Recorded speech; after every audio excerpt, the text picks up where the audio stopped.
안녕하세요. 일신사입니다. 저희 채널에는 신박한 사연들이 많이 있으니 많은 분들의 구독 부탁드립니다. 이번 사연은 딸을 버린 언니 부부가 그 딸에게 모아놓은 돈 주고 시집가라는 막말을 해서 쓰니님 형제들이 언니 부부에게 사이다를 날리고 연을 끊은 사연인데요. 함께 보시겠습니다. 안녕하세요. 저는 50대 중반 아줌마입니다. 얼마 전에 인간 같지 않은 언니에게 한마디 한 걸로 조금이나마 마음이 풀려서 이렇게 글을 올립니다.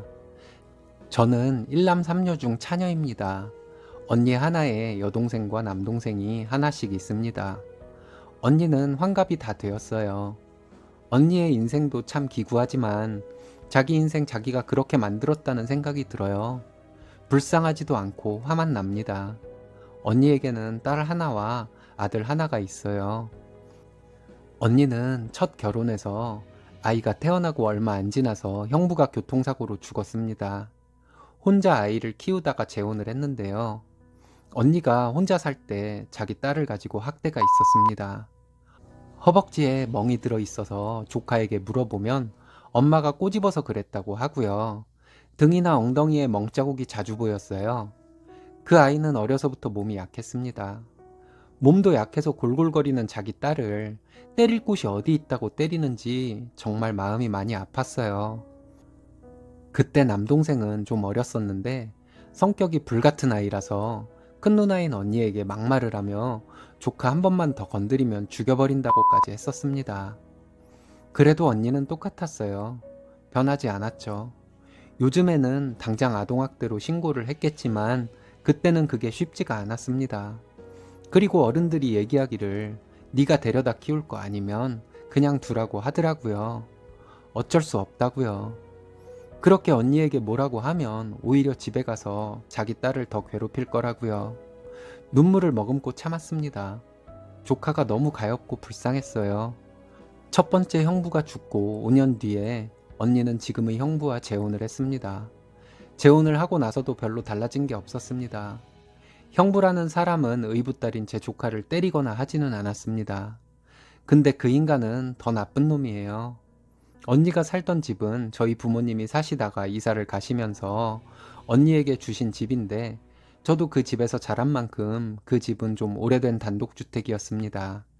지금은 그 단독주택이 있던 지역에 재개발이 되어서 언니네는 이사를 갔습니다만 그 단독주택에서 살 때 겨울에 보일러를 언니 부부와 재혼해서 낳은 아들이 자는 안방에만 켜놓고 제 조카는 그 옆방에서 자라고 해놓고는 보일러도 안 넣어주고 전기장판만 하나 깔아줬다더군요. 그것도 그 형부란 놈은 조카에게 전기장판을 저녁에 켰다가 잠들기 전에 끄라고 했다고 조카가 언젠가 말해주었습니다.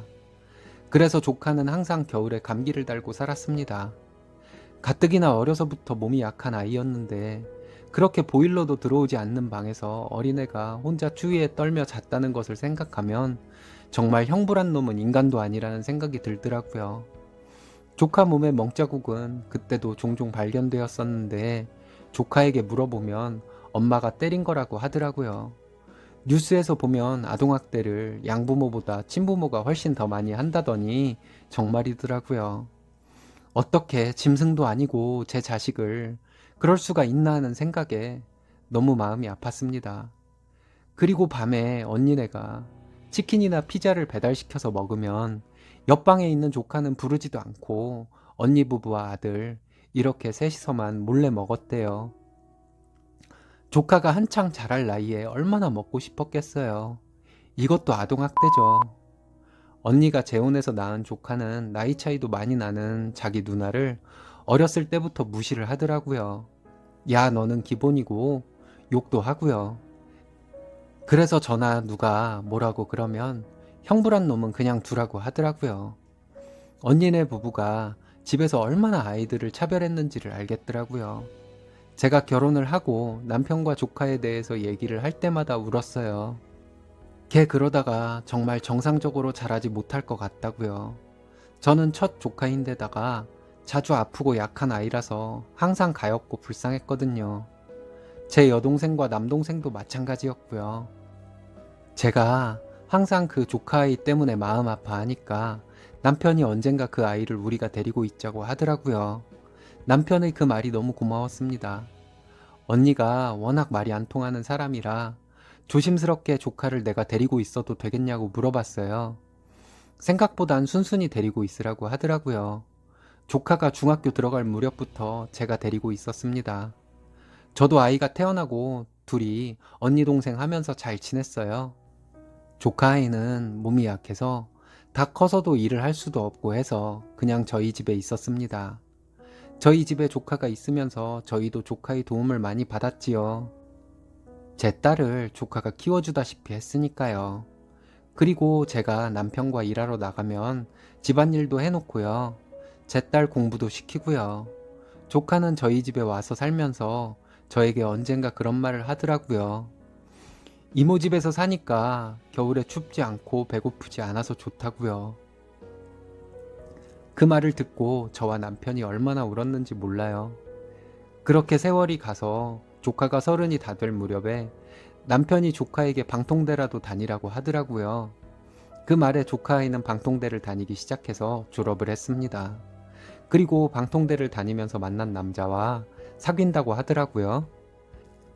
몸도 약하고 항상 집에만 있으니까 남자를 만날 일도 없었는데 남자친구가 생겼다니 너무 기뻤어요.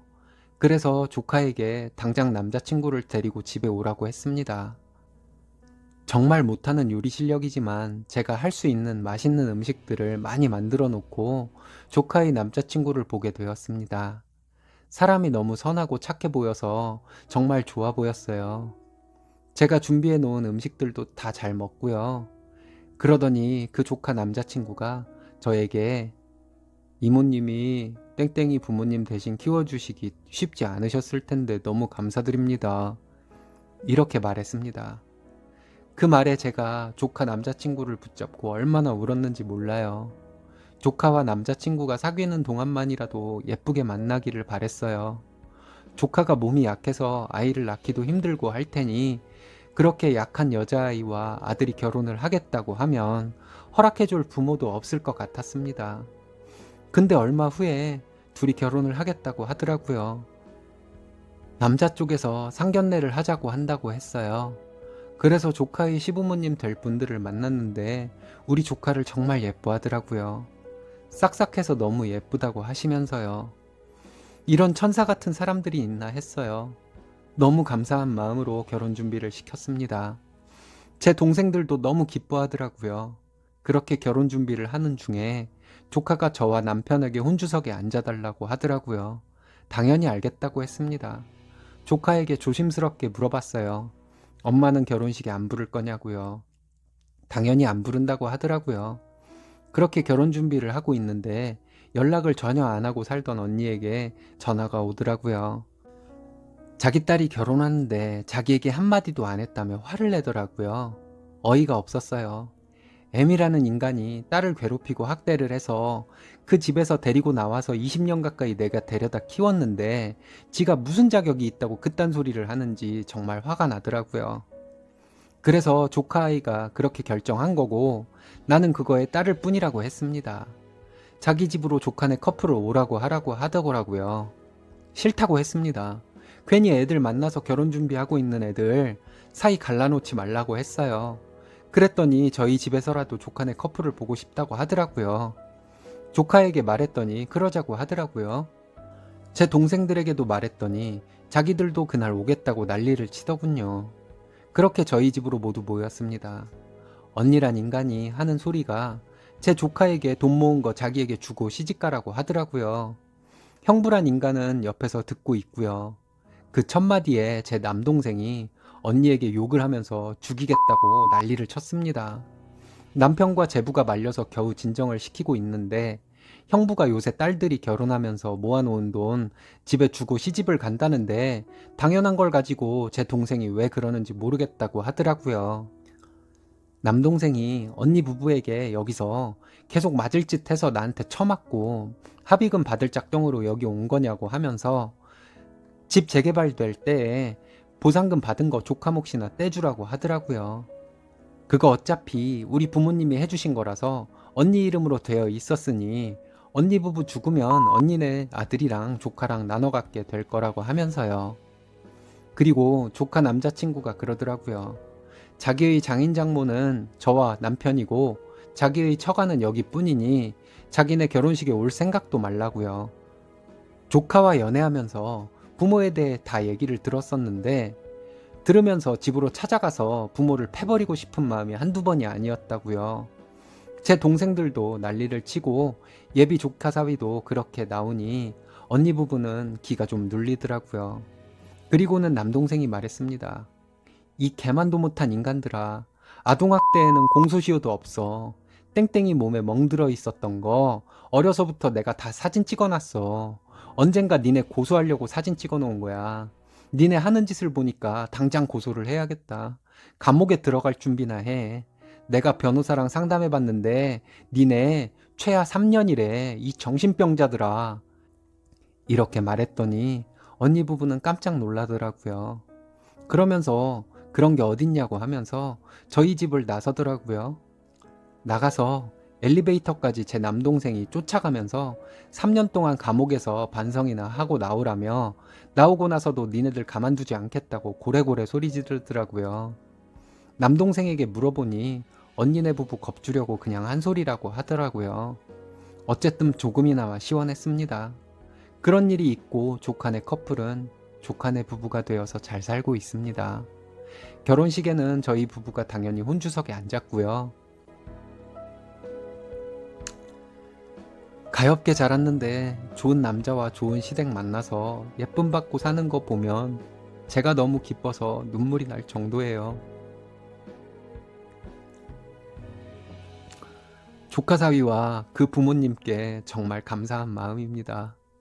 여기에라도 터놓고 풀어놓으니 마음이 좀 가벼워지네요. 들어주셔서 감사합니다. 정말 뉴스에서나 보던 부모가 생각 외로 많은가 봅니다. 쓰니님, 정말 천사 같은 분이시네요. 쓰니님 가족들 모두 행복하시고요. 오늘의 사연은 여기까지입니다. 재밌으셨다면 좋아요, 구독 부탁드려요. 일신사는 여러분들의 사연으로 제작됩니다. 많은 사연 제보 바랍니다. 여러분들의 사연은 아래 메일 주소로 부탁드려요.